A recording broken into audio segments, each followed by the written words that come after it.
Imagínate a un marinero inglés perdido después de un naufragio que llega a las costas de un país completamente ajeno, un lugar donde los extranjeros no son solo vistos con recelo, sino como posibles espías o enemigos. Y sin embargo, contra todo pronóstico, ese hombre no solo sobrevive, sino que acaba convirtiéndose en samurái y llega a asesorar al líder más poderoso de todo Japón. Suena ficción, ¿verdad? La historia de Shogun nos sumerge en un mundo de poder, de alianzas y de traiciones, con una historia que parece increíble. Pero ¿qué parte es verdad y qué parte es puro drama y ficción? Hoy vamos a descubrir la historia real detrás de William Adams, el hombre que inspiró al personaje de esta historia y quien fue un marinero que pasó de náufrago a leyenda. En el 1598, este hombre de origen inglés decidió embarcarse en una gran aventura. Adams se unió a una expedición comercial hacia el lejano oriente, lo que era una misión conjunta entre Países Bajos y los comerciantes portugueses. Su objetivo, abrir nuevas rutas comerciales en Asia, especialmente en Japón y en China. Adams viajaba a bordo de uno de los barcos de la expedición llamado The Livde, que en español se traduce como El Amor. Sin embargo, el destino de ese barco fue bastante menos amable de lo que su nombre sugería. Después de varios meses de viaje, The Livde se vio atrapado en una feroz tormenta cerca de la costa de Bungo, en la isla de Kyushu, en Japón. A pesar de los esfuerzos desesperados de su capitán para salvar el barco, las olas fueron implacables y The Livde se hundió. De ese desastre, solo Adams y un pequeño grupo de sobrevivientes lograron escapar con vida. Este naufragio, que podría haber sido el fin de su historia, resultó ser solo el comienzo de una aventura todavía más increíble. William Adams nació en Inglaterra y cuando apenas tenía 12 años su padre murió, así que para ganarse la vida empezó a trabajar como aprendiz en un astillero donde aprendió todo sobre la construcción de barcos, astronomía y navegación. Pasaron 12 años en los que absorbió todo lo que pudo en ese campo. Con el tiempo se unió a la Marina Real Británica, donde participó en una de las batallas más cruciales de la época, la lucha contra la Armada Española en el 1588. Aunque tenía gran experiencia en el mar y en la construcción naval, Adams no era un experto en combate cuerpo a cuerpo. Nunca había sido entrenado para luchar con espada ni en batallas a mano, algo que sería clave para su adaptación a la cultura japonesa más adelante. Después de su tiempo en la Marina, Adams se convirtió en piloto para una empresa que se dedicaba a la navegación por las costas de África. A los 34 años, Adams decidió probar suerte en el comercio de las Indias. Las Indias en ese momento se referían a las regiones de Asia, especialmente y obviamente India, y las islas cercanas como las Molucas, que eran famosas por producir especias como la pimienta, la canela y la nuez moscada. Los comerciantes europeos, como por ejemplo los holandeses, estaban muy interesados en estas especias porque eran muy valiosas en Europa. Por eso muchos viajaban a Asia buscando comerciar con estos productos para ganar dinero. Adams se unió a una expedición comercial holandesa que partió en el 1598. El plan era comerciar con Asia, pero las cosas no terminaron siendo tan fáciles. Los barcos zarparon de Rotterdam en los Países Bajos y primero se dirigieron a América del Sur con la esperanza de vender su mercancía. Si esa misión fallaba, su siguiente destino sería entonces Japón,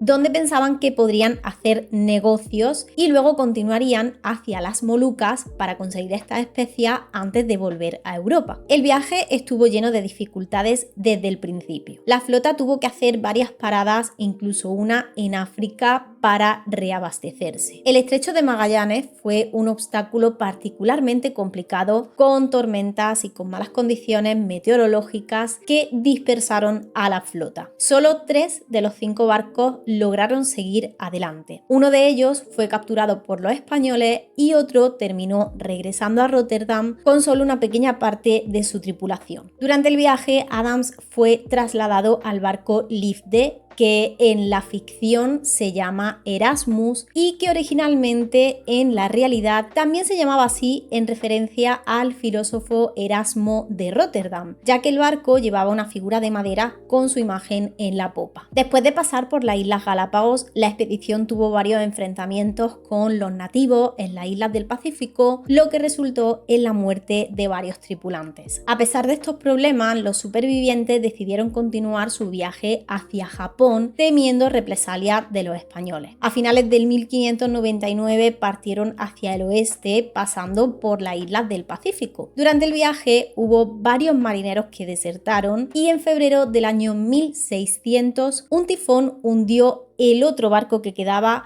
acabando con toda su tripulación. Al final, solo Lifde, el barco de Adams, siguió adelante y fue este precisamente el que finalmente llegó a Japón, donde la historia de William Adams tomaría un giro completamente inesperado. Cuando Adams y los demás supervivientes llegaron a Japón, después de más de 19 meses en el mar, desembarcaron en una región llamada Bungo. Quedaban solo una veintena de hombres de los 100 que originalmente había y estaban enfermos y moribundos. Solo 9 de ellos estaban lo suficientemente sanos como para bajar a tierra. Durante los primeros días la tripulación fue tratada con cierto respeto y fueron alojados cómodamente. Sin embargo, pronto llegaron unos sacerdotes jesuitas portugueses que al parecer querían acusarlos de ser piratas, lo que por supuesto pondría en peligro sus vidas. Los jesuitas portugueses acusaron a William Adams y a su tripulación de ser piratas porque temían que la presencia de los ingleses en Japón amenazara su monopolio comercial y religioso. En esa época los portugueses controlaban gran parte del comercio con Japón y los jesuitas querían evitar que los ingleses interfirieran en ese dominio. Pero el líder local no estuvo de acuerdo y en lugar de eso decidió confiscar el barco y encarcelar a los tripulantes en el castillo de Osaka. Quien daría esa orden sería el mismísimo Tokugawa Ieyasu, daimyo de la provincia y futuro shogun, un hombre que pronto tomaría el control total de Japón.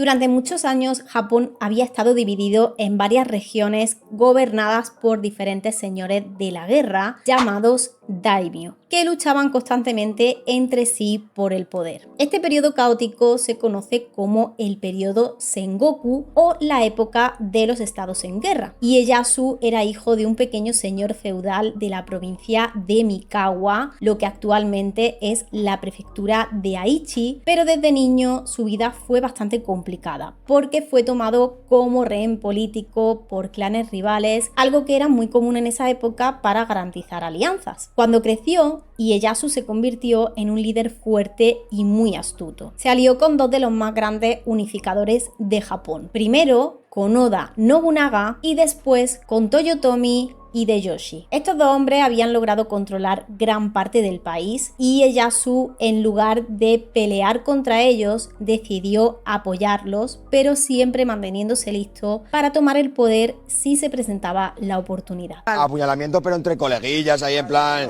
Cuando Hideyoshi murió en el 1598, dejó como heredero a su pequeño hijo, Toyotomi Hideyori, que era todavía un niño. Para gobernar mientras el niño crecía, Hideyoshi dejó un consejo de 5 grandes daimyo, entre ellos Ieyasu. Sin embargo, las tensiones crecieron rápidamente porque Ieyasu empezó a acumular poder por su cuenta, haciendo alianzas y tomando decisiones sin consultar a los otros. Fue justo en ese momento de tensión en el que Japón estaba otra vez al borde de la guerra civil cuando William Adams llegó al país. Ieyasu estaba preparándose para la gran confrontación contra los seguidores del joven Hideyori, lo que llevaría a la batalla de Sekigahara unos meses después. Pero volvamos con Adams porque en Osaka tuvo varias reuniones con Ieyasu, quien parecía bastante interesado en lo que él tenía que contar. A pesar de la influencia de los jesuitas, Ieyasu se mostró más abierto al comercio con los ingleses y rechazó las peticiones de los sacerdotes para que ejecutara a los extranjeros. Adams se refirió a él en las cartas que le mandó a su esposa, porque sí, estaba casado, y ya más tarde hablaremos de este tema, como el rey de Japón. Al principio, según dijo, se comunicaron con señas, aunque no se entendían del todo. Y luego apareció una persona que hablaba portugués y que ayudó a traducir. Ieyasu le preguntó de qué país venía y por qué había viajado desde tan lejos. Adam le explicó que era de Inglaterra y que su país quería llegar a las Indias Orientales para hacer comercio, intercambiando productos que los japoneses no tenían con los que ellos podían ofrecer. También le preguntó si en su país había guerras y Adams respondió que sí, porque estaban en guerra con España y con Portugal, pero estaban en paz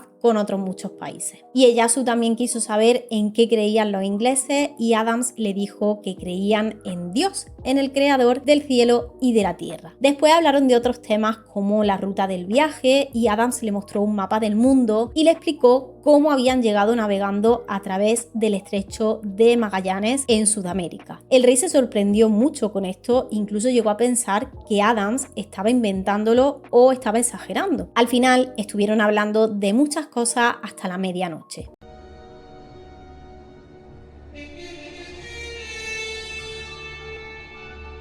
A Ieyasu le pareció interesante que Inglaterra estuviera en guerra con España y con Portugal, ya que él también estaba buscando nuevas alianzas y oportunidades comerciales. Aunque la situación de los europeos en Japón al principio era bastante incierta, pronto quedó claro que las relaciones entre Japón e Inglaterra tendrían un futuro importante, impulsadas por el comercio y por la curiosidad mutua. Cuando Ieyasu, intrigado por aquel barco extranjero y sus misteriosos tripulantes, dio la orden, la tripulación zarpó desde Bungo hacia Edo, que es Tokio actualmente. La travesía fue lenta, como si el barco supiera que ese sería su último viaje, porque al llegar a Uraga los carpinteros lo inspeccionaron con su mirada experta y dijeron que era totalmente inútil porque el lifte estaba completamente carcomido y demasiado dañado para salvarse. En este punto en la ficción aparece el personaje de Mariko, aunque Adams sí que llegó a tener una esposa japonesa,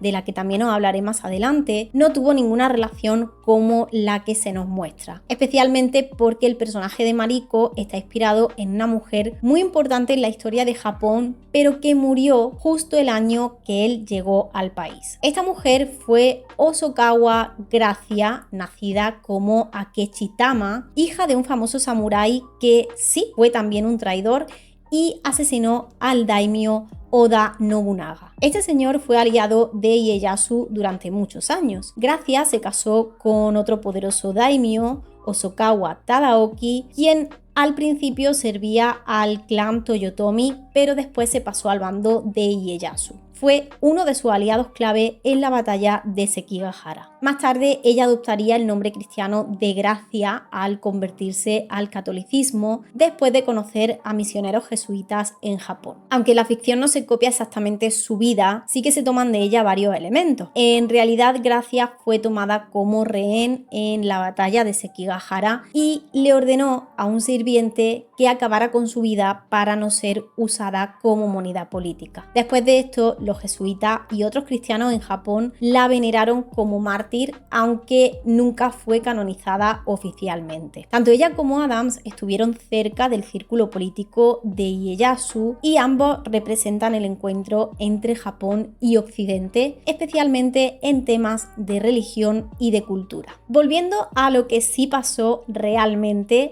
Ieyasu tenía una propuesta para Adams y para su tripulación: ser liberados a cambio de su apoyo en aquella guerra civil que se estaba librando. Una vez en Edo, Adams fue recibido por un oficial local y fue alojado en su casa. El resto de la tripulación se quedó en Uraga, cerca de la costa y de su barco, que se había muerto para siempre, el pobre. Pero no todo fue descanso, porque Adams, con su vasto conocimiento sobre navegación y armas, se puso manos a la obra. Aprovechó su experiencia con los cañones que había traído a Japón en el barco y comenzó a entrenar a los soldados de Tokugawa en su uso, dándoles así una ventaja estratégica. Después de esto, Ieyasu invitó a Adams a visitar su palacio siempre que quisiera y le hizo saber que podía contar con él para lo que necesitara. Poco tiempo más tarde, Adams se unió a su ejército y participó también en varias batallas, incluida la batalla decisiva. Esta victoria aseguraría el control de Ieyasu sobre Japón, marcando el inicio de una era de estabilidad bajo su liderazgo. Un shogunato que de hecho duró 250 años. Después de esta victoria, Ieyasu mostró su gratitud y recompensó a Adams con una considerable suma de dinero, 10.000 reales portugueses, pero había una condición,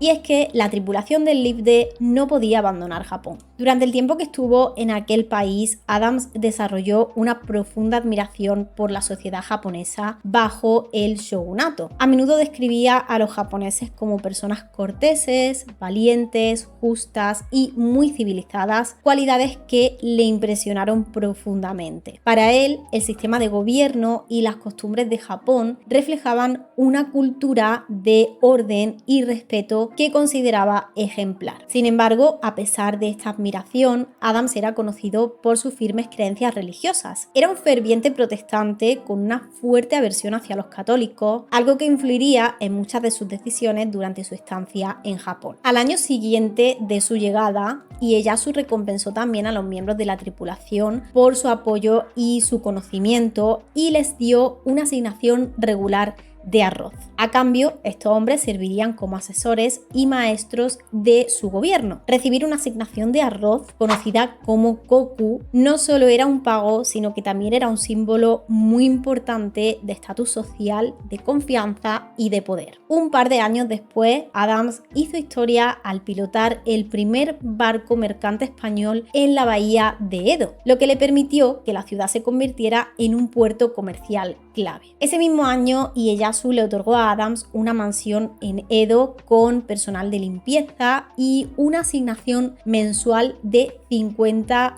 ryo, espero que se diga así, además de 1 kilogramo de arroz diario para él y una asignación ampliada para su tripulación. Para que os hagáis una idea, un río contenía aproximadamente 11,3 gramos de oro, así que al precio actual estos 50 equivaldrían aproximadamente a unos $34.000, que si ya es bastante dinero para ahora, imaginaros para aquella época. En el 1604, un año más tarde, Adams siguió dejando su huella al construir el primer muelle de construcción naval en Japón, en la ciudad de Ito. Un año más tarde, la relación entre Adams e Ieyasu se profundizó todavía más, y es que el líder japonés le otorgó el estatus de samurái y el nombre de Miura Anjin. El ser nombrado samurái era una muestra de confianza y de honor reservada para quienes el shogun consideraba valiosos o dignos, y el nombre era un reconocimiento en el que Miura era el nombre de la región donde se le habían dado tierras y Anjin era su título, que significaba piloto o navegante, y esta se convirtió en su identidad japonesa. También lo nombró vasallo directo de la corte del shogun, conocido como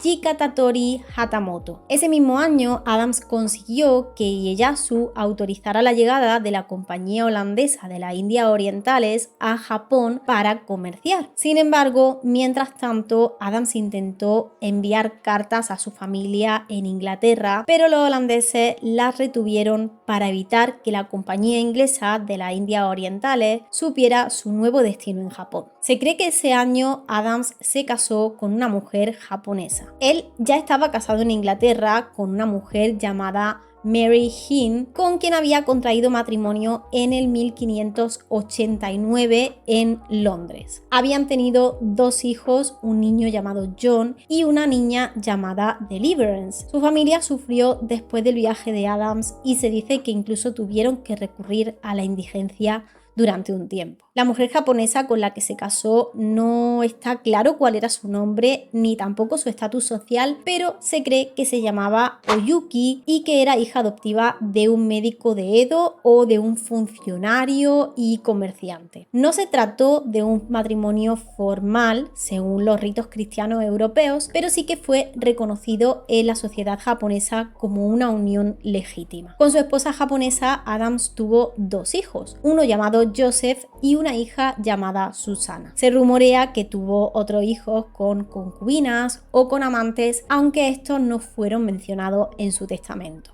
¿Qué?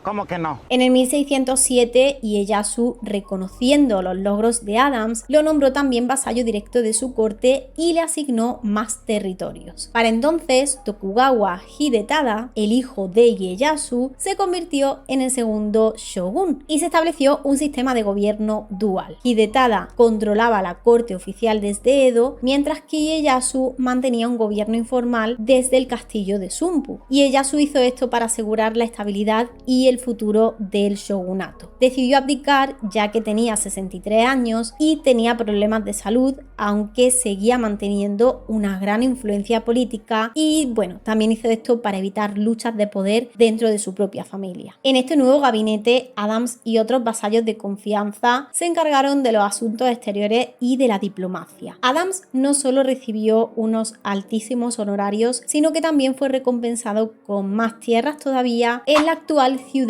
de Yokosuka, donde vivió con casi 100 sirvientes y esclavos. Ese mismo año, Ieyasu le encargó, junto con otros miembros de su equipo, que ayudaran a construir el primer navío de estilo occidental para el shogunato en el puerto de Ito. Este barco de 80 toneladas se utilizaría para patrullar las costas de Japón. Un año después, Ieyasu ordenó la construcción de un barco todavía más grande de 120 toneladas y según Adams, el shogun estaba muy satisfecho con el resultado. El 2 de julio de 1609, dos imponentes barcos holandeses surcaron las costas japonesas, marcando el inicio de una nueva era en las relaciones comerciales entre Europa y Japón. Al mando de la expedición estaba Jacques Spex, quien no tardó en establecer una base comercial en la isla de Hirado. Con ellos viajaban dos emisarios portando una carta cuidadosamente escrita por el príncipe Mauricio de Nassau, dirigida a la corte del shogun en Edo. La llegada no era solo una visita diplomática, sino que era una declaración de intenciones. Los holandeses venían a competir con los imperios ibéricos en uno de los mercados más herméticos del mundo. En ese complejo tablero de intereses internacionales, William Adams fue una figura clave, gracias a su dominio del idioma, su influencia creciente en la corte y su fino olfato diplomático. Ayudó a los emisarios holandeses a obtener derechos comerciales en todo Japón y a establecer una fábrica comercial, algo que ni los españoles ni los portugueses habían conseguido en más de medio siglo de presencia en el archipiélago. Ese mismo año, Ieyasu encomendó a Adams una misión muy delicada, que viajara a Honjuku, donde el galeón español San Francisco había naufragado con el gobernador interino de Filipinas a bordo. En lugar de explotar el incidente políticamente, Adams optó por tender puentes. Y es que aprovechó la ocasión para iniciar un diálogo que sembraría las bases de una relación amistosa entre Japón y Nueva España. Al año siguiente, el clima político se tensó después del violento incidente del Nostra Señora da Graça, una batalla naval de 4 días entre samuráis y marinos portugueses. El resultado fue que Ieyasu perdió confianza en sus antiguos intérpretes portugueses. Ese mismo año reemplazó al jesuita lusitano, que había sido su traductor, por el mismísimo Adams, quien se convirtió así en su principal consejero en asuntos europeos. Como muestra de esta nueva confianza, uno de los barcos construidos bajo la supervisión de Adams, el llamado San Buenaventura, fue prestado a los españoles. A bordo partieron 22 representantes japoneses rumbo a Nueva España, una señal de que Japón quería abrirse al mundo, pero en sus propios términos. En junio del 1611, los españoles respondieron enviando a Sebastián Vizcaíno con la misión de negociar una posible expedición minera en América, patrocinada por el shogunato. Adams, que había aprendido a leer entre líneas, sospechaba que detrás de la cortesía española se ocultaban intenciones más ambiciosas. Advirtió tanto a Ieyasu como a su hijo sobre el riesgo de una futura colonización encubierta. Mientras tanto, Adams se enteró de algo inesperado, y es que la compañía inglesa de las Indias Orientales había establecido un asentamiento en el antiguo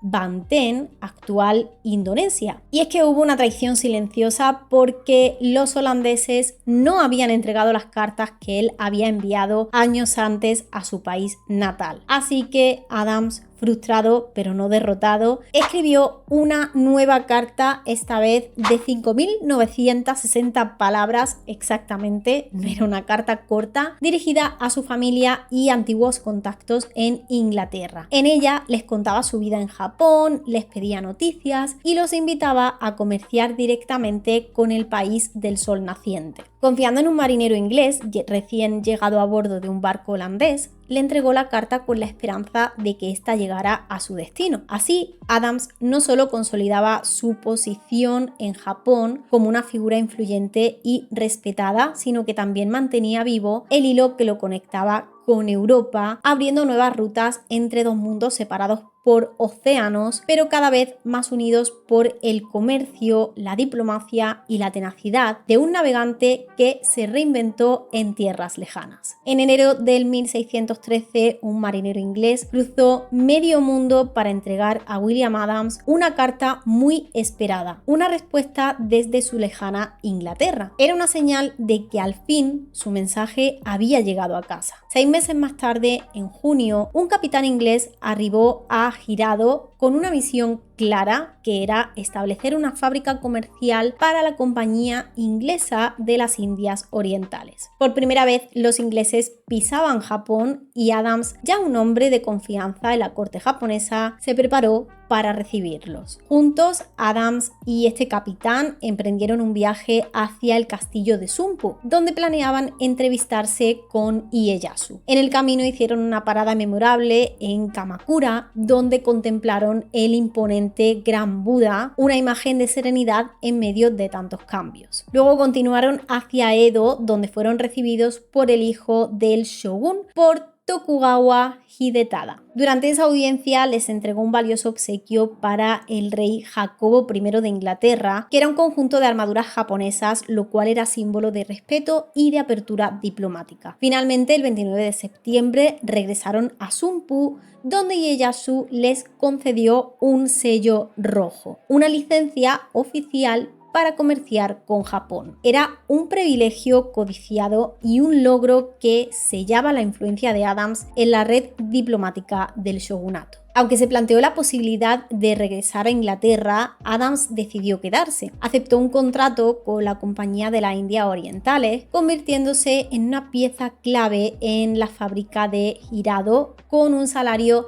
de 100 libras anuales, más que el doble que el de cualquier otro empleado. Ese mismo año, sin embargo, los conflictos religiosos se intensificaron. El jesuita japonés Diogo de Carvalho denunció a Adams y a otros comerciantes protestantes ante el Papa, acusándolos de incitar a Ieyasu a tomar medidas contra el catolicismo. Y esto no era algo infundado, porque Adams había aconsejado al shogun que frenara la expansión cristiana, una postura que culminó con la expulsión de los jesuitas y con el inicio de la persecución de los cristianos en Japón. A pesar de recibir el permiso de regresar a Inglaterra, Adams decidió permanecer allí. Su vida ya estaba profundamente entrelazada con la del país que lo había acogido y prefería seguir sus reglas antes que empezar de nuevo en una tierra que se le antojaba lejana y ajena. Ese mismo año estalló uno de los conflictos más decisivos en la era Tokugawa, el asedio de Osaka. Aunque Toyotomi Hideyori, el hijo del antiguo gobernante Hideyoshi, no reclamaba abiertamente el título de shogun, su sola existencia representaba una amenaza para Ieyasu. Inicialmente, Ieyasu buscó llegar a un acuerdo rodeando el castillo con un ejército imponente, pero al ver que Hideyori seguía reuniendo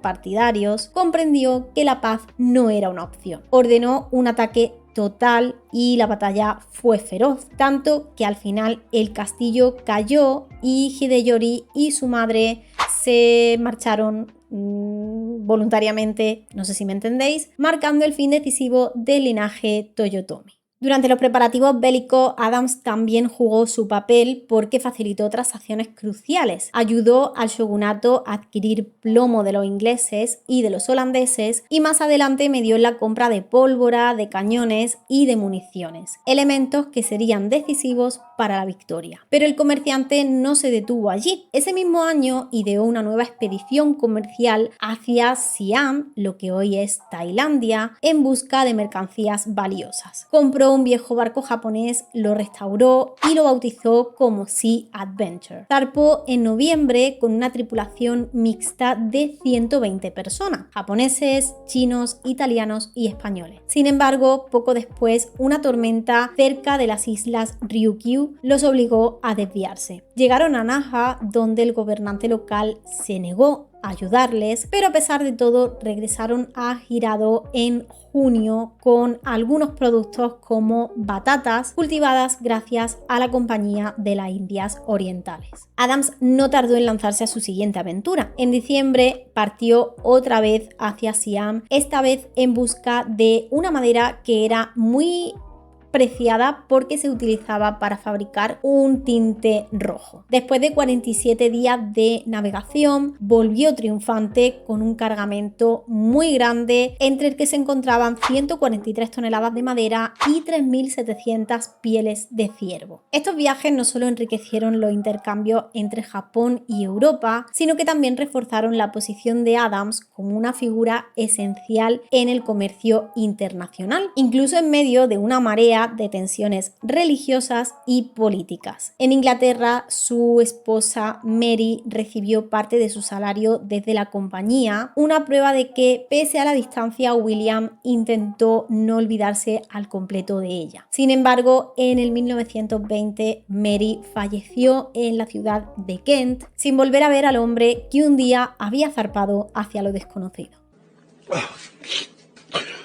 En el 1616, justo antes de que Adams volviera de un viaje por Bangkok, hubo un acontecimiento que sacudió Japón. Y es que Tokugawa Ieyasu, el poderoso shogun que había sido clave en la estabilidad del país, falleció. Su hijo, Hidetada, asumió el control, pero tenía un enfoque muy diferente al de su padre, especialmente en lo que respecta a los asuntos exteriores. Bajo su gobierno, la atención a las relaciones comerciales disminuyó y la confianza en Adams empezó a tambalear. En parte, esto se debió a la conversión al cristianismo de la esposa japonesa de Adams, algo que al parecer no fue bien recibido por el nuevo shogun. Pese a esta desconfianza, 3 semanas después, Hidetada accedió a reunirse con Adams. En esta conversación, que tuvo lugar en septiembre, se alcanzó un acuerdo que permitió a los ingleses continuar sus actividades comerciales en Japón. Hidetada les concedió un nuevo sello rojo que garantizaba la protección del shogun para los negocios de Adams, pero impuso algunas restricciones. Las actividades comerciales inglesas se limitarían a Hirado y Nagasaki y se prohibió a los comerciantes japoneses comprar productos extranjeros en Osaka y Kioto. Sin embargo, Adams, gracias a su estatus de hatamoto, quedó exento de estas restricciones. Poco después, Adams se negó a unirse a una expedición inglesa que partía de Hirado. Aparentemente estaba pasando por un momento de gran tensión emocional. La muerte de Ieyasu y las consecuencias políticas que se desataron le afectaron profundamente, al igual que las heridas físicas que había sufrido en su último viaje. Este colapso emocional y físico hizo que Adams se distanciara todavía más de la situación. En marzo del 1617, Adams emprendió un nuevo viaje, esta vez hacia Conchinchina, lo que actualmente es Vietnam, a bordo de un barco de segunda mano que había adquirido en Siam. Su misión era encontrar a 2 marineros ingleses, pero al llegar allí se encontró con que uno de ellos había cometido un asesinato y Adams lo mató, al parecer, porque tuvo un arrebato de ira y de desesperación, y luego persiguió al otro que, al enterarse de la muerte de su compañero, huyó en un bote y al final el bote se volcó y se ahogó. ¿Por qué Adams estaba buscando a estos 2 hombres? Pues la verdad es que no lo sé. ¡Ven aquí, cabrón!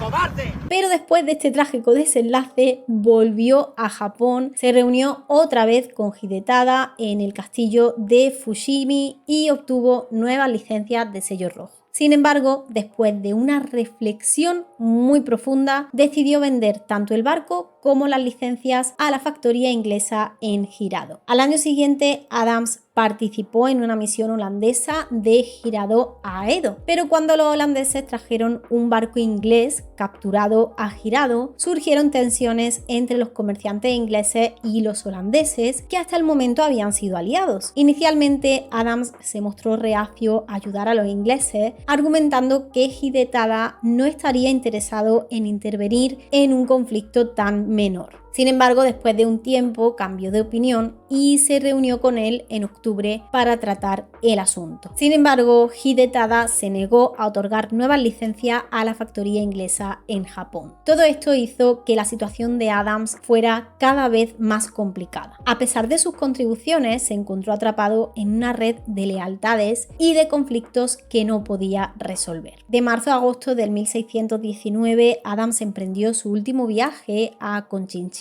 y a Tonkin en el norte de Vietnam, pero esta vez lo hizo con una de sus licencias personales y sin estar vinculado a los intereses ni de los holandeses ni de los ingleses. Durante este tiempo, la situación allí en Asia se complicó porque Inglaterra y los Países Bajos entraron en guerra, lo que agrió todavía más las relaciones comerciales y, para colmo, Adams contrajo una enfermedad tropical que deterioró gravemente su salud. A pesar de todo, logró regresar a Hirado, donde en un acto de valentía y de generosidad rescató a 3 prisioneros ingleses que se encontraban bajo custodia en un barco holandés. En sus últimos meses de vida, Adams siguió contribuyendo al comercio inglés, actuando como intermediario con el gobernador de Nagasaki. Sin embargo, su salud seguía empeorando y el 16 de mayo de 1620, a los 55 años, falleció en Hirado, al norte de Nagasaki. En su testamento dejó todo lo que poseía, su residencia en Edo, sus tierras y el dinero que le quedaba, que tenían que ser distribuidas entre su familia de Inglaterra y de Japón. Aunque la parte de la herencia destinada a su familia inglesa no llegó a Londres hasta unos años después, debido a la muerte de su esposa, la memoria de Adams permaneció viva tanto en Japón como en su país natal. La verdadera historia de William Adams es uno de esos relatos que, al ser contados, nos dejan ver cómo de fascinante y de compleja puede ser la vida de una sola persona. Lleno de desafíos, de éxitos y de tragedias, Adams